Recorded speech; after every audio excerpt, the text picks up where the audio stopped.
रात का वक़्त था। 5 स्टार होटल के पिछले गेट पर कचरे से भरी गाड़ियां लगातार आती जाती थी। उसी कोने में एक पतली, कमज़ोर, कांपती हुई लड़की ज़मीन पर बैठी थी, सुहानी। 2 दिन से उसने ज़्यादा कुछ नहीं खाया था। भूख और दर्द से उसका हाल बेहाल हो चुका था। लेकिन आज सबसे बड़ा ज़ख्म उसका पेट नहीं, उसकी इज़्ज़त थी। कुछ देर पहले एक आदमी ने उसे कोने में घेर कर कहा था, चलो मेरे साथ, 2000 दूंगा, बस एक रात का काम है, समझ तो रही हो। सुहानी ने कांपते हुए कहा था, मैं कोई ऐसी लड़की नहीं हूँ, भूखी हूँ, बेशर्म नहीं। और वह आदमी उसे छेड़ते हुए चला गया। पीछे गंदी नजरें छोड़कर सुहानी वहीं बैठी रो रही थी कि तभी एक लाल कार होटल के पीछे आकर रुकी। दरवाज़ा खुला और बाहर उतरा विवेक राठौर, होटल मालिक का बेटा, शहर का सबसे अमीर वारिस। वो फोन पर किसी से झगड़ा रहा था। डेट, मैं बिजनेस होटल जैसा नहीं चलाऊंगा, मैं कोई मिलावटी सामान अपने ग्राहक को नहीं खिला सकता, प्लीज़ अब बात को समझ रही है ना। वो फ़ोन काट कर उलझा हुआ आगे बढ़ा ही था कि उसकी नज़र सुहानी पर पड़ी। वो झुकी एक मामूली गरीब मगर बेहद खूबसूरत लड़की कचरे के ढेर के पास बैठी रो रही थी। विवेक धीरे धीरे उसके सामने आकर खड़ा हो गया। सुहानी ने डर कर कहा, मैं भीख नहीं मांग रही, मैं बस जा रही हूँ। विवेक पुरसकून आवाज़ में बोला, तुम्हें किसने सताया है? सुहानी ने जवाब नहीं दिया, बस नजरें चुला रही। विवेक उसके कंधों पर पड़े नीले निशान देख चुका था। उसके दिल में हल्का सा दर्द उठा। उसने जेब से पैसे निकालने की कोशिश की, आदत थी उसकी, लेकिन फिर रुका। वो झुक कर बैठ गया और पूछा, खाना खाओगी? सुहानी चौंकी। इसी सवाल ने अभी कुछ देर पहले इसकी रूह को चोट पहुंचाई थी, लेकिन इस आवाज़ में हवस नहीं, फिक्र थी। वो बहुत धीरे से बोली, हाँ, लेकिन मैं भीख नहीं लेती। विवेक ने सर हिलाया, तो नौकरी करोगी? सुहानी की आंखें फैल गई। नौकरी? 5 स्टार होटल में मेरी जैसी लड़की? विवेक ने आगे कहा, दी रॉयल आर्चेट में लोगों की कमी है, अगर तुम चाहो तो आज से काम शुरू कर सकती हो। सुहानी को ये मजाक जैसा लगा। उसने तल्ख आवाज़ में कहा, इतने बड़े होटल में लोग क्या कहेंगे? विवेक संजीदा आवाज़ में बोला, इसकी फिक्र तुम मत करो। सुहानी चुप रह गई। विवेक ने अपना हाथ बढ़ाया, चलो। सुहानी के दिल में दर्जनों डर उठे, कहीं जाल तो नहीं, कहीं पहले वाले आदमी जैसी बात तो नहीं। लेकिन विवेक की आंखों में वो बात नहीं थी। अचानक वो बोली, मुझे कुछ नहीं आता। विवेक ने हल्की मुस्कुराहट दी, ठीक है, तुम्हें सिखाया जाएगा। कुछ सेकंड की खामोशी के बाद सुहानी ने हिम्मत करके उसका हाथ थाम लिया। जैसे ही वो अंदर पहुंचे, मैनेजर बोला, सर, ये लड़की इस होटल में, ग्राहक क्या सोचेंगे? विवेक की आवाज़ तेज हो गई, ग्राहक कुछ नहीं सोचेंगे, और ये लड़की अब से स्टाफ है, समझे? मैनेजर चुप हो गया। विवेक ने एक खातून सुपरवाइजर को बुलाया और कहा, इसे साफ कपड़े दो, खाना दो और कल से इसे काम सिखाना शुरू करो। सुहानी को जब प्लेट में गर्म खाना मिला तो उसकी आंखें भर आई। वो चुपचाप बैठी रही, हाथ कांपते हुए। विवेक कुछ दूर खड़ा उसे देख रहा था। उसे भी पहली बार किसी अजनबी की मदद करके ऐसा सुकून मिला था जिसे वह समझ नहीं पा रहा था। अगली सुबह होटल का किचन हमेशा की तरह शोर से भरा था, ऑर्डर, टाइमिंग, प्रेशर। लेकिन इस अफरा तफरी के बीच सुहानी चुपचाप खड़ी थी, जैसे किसी तूफान में से निकली हो। सुपरवाइजर आराध्या ने उसे देखा और थोड़ा तंज मारते हुए बोली, यहाँ काम आसान नहीं है, तुमने कभी खाना बनाया है? सुहानी ने पुरसकून आवाज़ में कहा, नहीं, लेकिन मैं सीख जाऊंगी। उन्होंने उसे सबसे नीचे का काम दिया, बर्तन धोना, कचरे के बैग बदलना, फर्श साफ करना। लेकिन सुहानी ने एक बार भी शिकायत नहीं की। उसके हाथ छिल गए, उंगलियां लाल हो गई, धोते धोते कलाई अकड़ गई। फिर भी वो चुपचाप काम करती रही, क्योंकि बाहर की जिंदगी उससे कहीं ज़्यादा घुटन थी। शाम को विवा किचन में आया। उसने सुहानी को देखा, गीले हाथों से जूठे बर्तन धोते हुए, झुकी हुई कमर, फिर भी आंखों में एक अजीब सी जिद। विवेक ने पूछा, थक गई हो? सुहानी कुछ बोलती इससे पहले मैनेजर आ गया और बोला, सर, आज वीआईपी गेस्ट आ रहे हैं, शेफ का मूड खराब है, काम गड़बड़ हुआ तो होटल की इमेज। विवेक ने उसे बीच में रोक दिया, तुम अपना काम करो, उसे कहो कि मूड ठीक करे और काम पर लग जाए, और ये लड़की, इसे परेशान करने की कोशिश मत करना। मैनेजर चुप हो गया। किचन में अचानक हलचल मच गई। शेफ रवि गुस्से में चिल्ला रहा था, करीम सॉस जल गई, किस नकम्मे ने इसे गैस पर छोड़ा? सब डर गए, कोई आगे नहीं आया। सुहानी को लगा जैसे ये आवाज़ उसके पिछली जिंदगी की गालियों जैसी है, एक और इल्ज़ाम, एक और तौहीन। लेकिन उसने धीरे से कहा, अगर थोड़ा दूध डालकर धीमी आंच पर चलाएं और ऊपर से कटी हरी मिर्च, तो कड़ाहट कम हो जाएगी। पूरा किचन एकदम चुप। शेफ भड़क उठा, तो सिखाएगी मुझे, तू जानती भी है। विवेक सब देख रहा था। वो आगे आया और बोला, करके देखते हैं। शेफ ने आना से वैसा ही किया। सब कुछ मिनट बाद जब सॉस तैयार हुई, उसने चखा और उसकी भनुएं ऊपर उठ गई। विवेक ने पूछा, कैसा है? शेफ ने बेदिली से कहा, बिल्कुल ठीक, पहले से बेहतर। सबकी नजरें सुहानी पर टिकी थी। वो घबरा कर बोली, मेरी माँ कहती थी खाना खराब नहीं करते थे, सुधार लेते थे।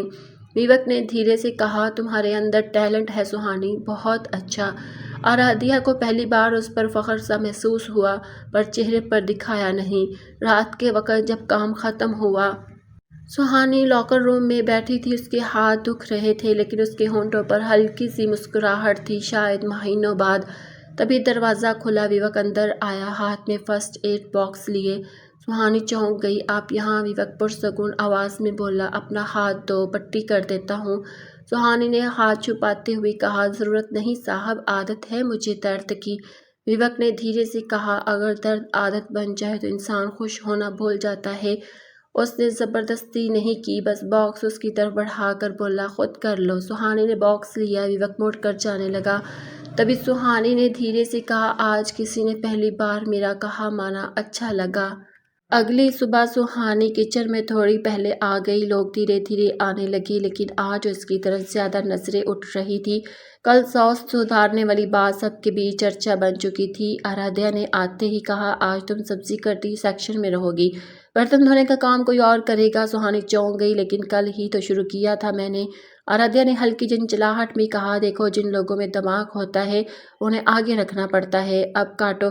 सुहानी ने सर झुकाकर कहा, ठीक है। वो सब्जियां काटने लगी। उसके हाथ तेज थे, पर ध्यान और तेज था। शेफ रवि दूर से सब देख रहा था। कल की बात से उसका आना चोट खाया था, पर आज वो सुहानी पर कुछ अलग महसूस कर रहा था। कुछ देर बाद उसने कड़वी आवाज़ में कहा, अरे लड़की, ऐसे नहीं करता। शिमला मिर्च ये होटल है, सड़क का थैला नहीं। सुहानी ने फौरन छुरी नीचे रखी और बोली, आप दिखा दीजिए, मैं वैसा कर लूँगी। रवि को उम्मीद नहीं थी कि वो बहस नहीं करेगी। वो बोला, चलो ऐसे। सुहानी ध्यान से देखती रही, फिर दोबारा काट कर दिखाई। इस बार शेफ ने बेदिली से कहा, हम ठीक है। दोपहर में अचानक हाल से आवाज़ आई, ऑर्डर कैंसिल कर दो। ये क्या बना दिया तुम लोगों ने? वीआईपी गेस्ट के सर में गुस्सा आया। हर कोई डर गया। रवि आगे बढ़ा, सर क्या वक्त दिक्कत हुई? गेस्ट ने पलट कर मेज़ पर पटक दी, ये पास्ता और गुड है? ये 5 स्टार होटल है या चैरिटी किचन?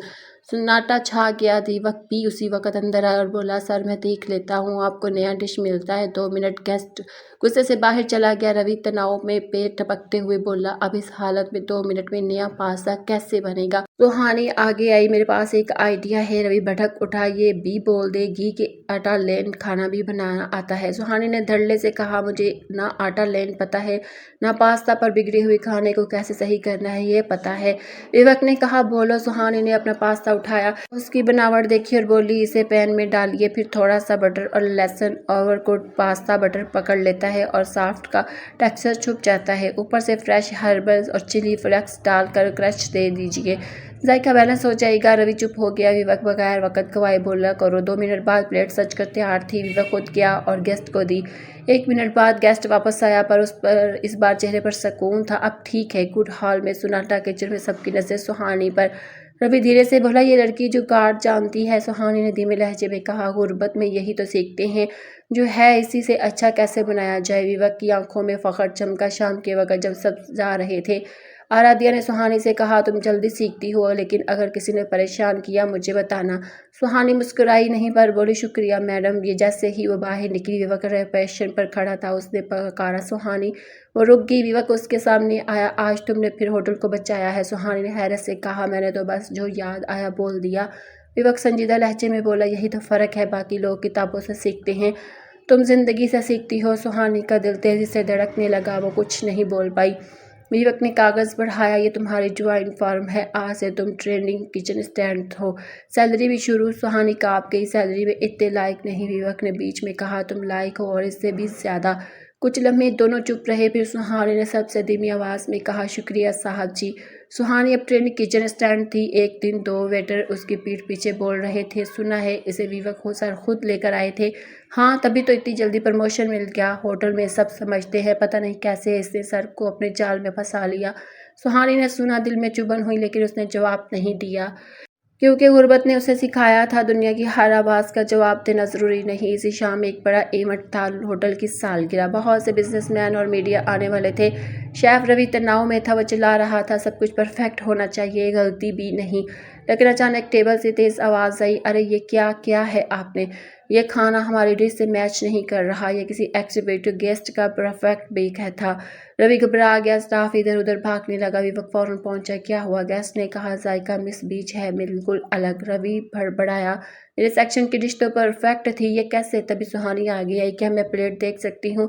सब चुप हो गए। विवेक किसी तरफ देखने लगा। सुहानी ने डिश देखी, चखा और बोली, इसमें 24 मसाले हैं, वो हमारे वाला नहीं है। किसी ने गलती से स्टाफ रूम का पुराना मसाला उठा लिया है।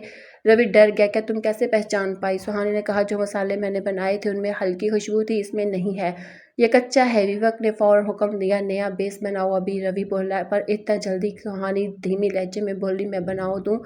रवि मैनेजर सब चौंक गए। विवेक फौरन बोला, बस क्राइड। सुहानी किचन के बीच में खड़ी हुई, उसके हाथ तेजी से चले। मसाले, तेल, जड़ी बूटियाँ, उसका हर मोमेंट ऐसा जैसे किसी को याद करके बना रही हो, शायद अपनी माँ को। रवि उसे देखता रहा। 2 मिनट बाद से भी चखा और मुकम्मल रुक गया। ये तो वो बिल्कुल होटल के सिग्नेचर जैसा है। विवेक के चेहरे पर फख्र और राहत दोनों थे। नया खाना तैयार हुआ, गेस्ट ने चखा और मुस्कुरा कर कहा, ठीक है, वेरी गुड। राहत की लहर पूरे किचन में दौड़ गई। विवेक ने सुहानी से कहा, तुमने आज फिर सब बचा लिया। सुहानी ने बहुत धीरे से कहा, मैं बस ये जानती हूँ कि कोई मेरे काम को देखे, मेरे माजी को नहीं। विवेक ने उसकी तरफ झुककर कहा, तुम्हारे माजी सिर्फ तुम्हारा है, लेकिन तुम्हारा मुस्तकबिल? सुहानी ने पूछा, क्या? विवेक ने नरम आवाज में कहा, वो अब बदलने वाला है। उस रात दोनों की आंखों में नया कुछ जन्म ले चुका था, फिर दोनों में से कोई कबूल करने की हिम्मत नहीं कर रहा था। इवेंट के अगले दिन होटल में सब कुछ मामूल था, लेकिन सुहानी के चारों तरफ एक अजीब सी सरगोशी थी। इज्जत और शक दोनों का मिला जुला रूप। आराध्या उसके पास आई और हल्की मुस्कुराहट के साथ बोली, कल अच्छा काम किया। सुहानी ने कहा, मैं बस अपना हिस्सा निभा रही थी।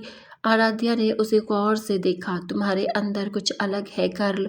सुहानी जवाब देने ही वाली थी कि मैनेजर ने उसे आवाज़ दी, तुम्हें विवेक सर ने कैबिन में बुलाया है। वो धीरे धीरे कैबिन पहुंची। दरवाज़ा आधा खुला था। बेहतर व्यू किसी पर फ़ोन पर गुस्सा कर रहे थे। मैंने कहा था इससे दूर रहो। इसे परेशान करने की हिम्मत कैसे हुई? सुहानी ठटक गई। ये बात क्या उसके बारे में थी? विवेक ने जैसे ही उसे देखा खुद को संभाल लिया और फ़ोन काट दिया। अंदर आओ। सुहानी चुपचाप बैठ गई। विवेक कुछ सेकंड उसे देखता रहा, फिर सीधे मसले पर आया। स्टाफ में कुछ लोग तुम्हारे बारे में गलत बातें फैला रहे हैं। मैं चाहता हूँ कि तुम जानो इसमें तुम्हारी कोई गलती नहीं है। सुहानी ने धीमे लहजे में कहा, मैं ऐसी बातें सुनने की आदी हूँ, लेकिन मैं नहीं। विवेक का लहजा थोड़ा सख्त था। मैं नहीं चाहता कोई तुम्हें चोट पहुँचाए। सुहानी उसके इस लहजे पर बेचैन हुई। आप ऐसा क्यों महसूस करते हैं? विवेक ने नज़रें उससे हटाई। कुछ देर बाद बोला, क्योंकि तुम इस जगह की नहीं लगती, तुम किसी और तरह की ज़िंदगी की हकदार हो। सुहानी ने पहली बार इस पर आवाज़ उठाई। हक? मुझे कौन सा हक मिला है ज़िंदगी में? विवेक चुप हो गया। सुहानी की आवाज़ थोड़ी कांप रही थी, पर इसमें धड़ल्ला था। मैं यहाँ नौकरी करने आई हूँ, किसी की रहम पर जीने नहीं। विवेक ने धीरे से कहा, तुम गलत समझ रही हो तो सही समझाइए। इन दो जुमलों के बीच हवा भारी हो गई। विवेक ने गहरी सांस ली और बोला, तुम्हारी सलाहियत मुझे दिखती है, बस इतना ही। सुहानी ने सर झुका लिया। दोनों के बीच अनकहा तनाव तैरता रहा और इस गैर वाज़ेह जज्बे के डर से विवेक ने बात बदल दी। शेफ रवि को तुमसे बात करनी है, जाओ। सुहानी उठ गई, लेकिन बाहर निकलते हुए उसके कदम धीमे थे, जैसे कुछ पीछे खींच रहा हो। किचन में शेफ रवि हैरान कुन तौर पर सुकून था। उसने सुहानी की कुर्सी पर बैठने को कहा, कल जो तुमने किया उसके बाद मेरे पास तुम्हें रोकने का कोई सबब नहीं है। सुहानी समझ नहीं पाई, किस चीज़ से रोकने का? रवि ने एक फाइल उसकी तरफ बढ़ाई। ट्रेनिंग को छोड़कर सीधे जूनियर कुक की पोजीशन, ये प्रमोशन है तुम्हारे लिए। सुहानी सख्त रह गई, अल्फाज उसके गले में अटक गए। रवि ने मुस्कुराते हुए कहा, डरो मत, तुम काबिल हो। सुहानी ने फाइल पकड़ी और पूछा, विवेक सर को पता है? रवि ने जवाब दिया, ख्याल उन्हीं का था, लेकिन फैसला मेरा।